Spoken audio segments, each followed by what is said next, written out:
Let me show you an example of the Assist Sketch Understanding System in operation. I'll draw a simple mechanical device and show you that the computer understands what it is that I've drawn.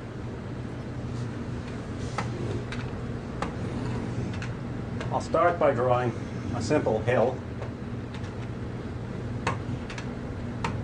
I'll anchor it to the background. I'll put a little cart on the hill, give it wheels, pin the wheels to the frame with some axles, and then indicate that I want gravity.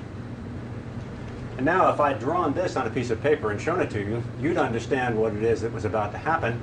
I want the computer to be able to understand what's going to happen as well. And I can simply push the run button, and it produces the expected simulation. Now, I'm going to run that again, and I want you to pay attention to how the car moves as it runs down the hill. You'll see that it wobbles just a little bit because I haven't drawn the axles in the center of the wheels.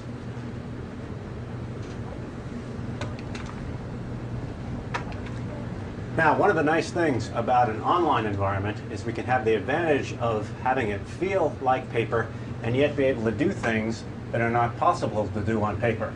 For example, I can take this and decide that I don't have it in quite the right place, and what I'd really like to do is move it just a bit and put it over here. Then I'll run the simulation again with my new conditions. And finally, we'll go back there one more time. And this time what I'd like to do is make the simulation a little bit more interesting and a little bit more complicated. We'll add a speed bump and anchor it to the frame. And we'll add a pendulum. And now let's see what it is that our system is going to do in operation. It still manages to make it over the speed bump and head on down the hill. Now, let me try another device. This time, something a little more similar to the kind of thing that might happen in a real design environment. Here you see I've circled all of my previous drawings, and I'm just going to get rid of it by saying, scratch that out. And let's try a simple little marble game, the kind of thing that we might have in a real design environment. I'm going to draw a collection of boards for the marbles to run down. I'll anchor them to the background, put one more board down here,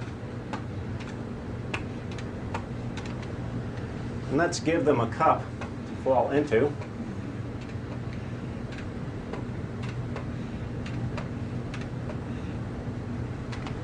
And just to make it interesting, we'll anchor the cup with a couple of springs, put some marbles up here,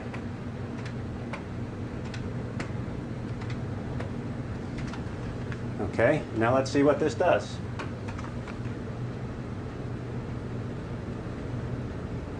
Oops, not quite.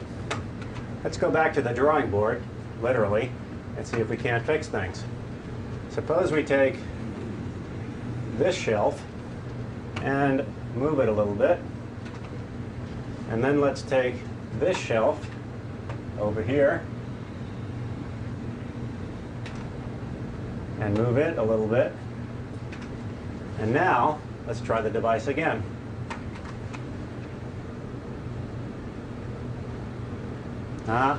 Still missed. One more shot at it. This time, let's try grabbing the cup, changing its location.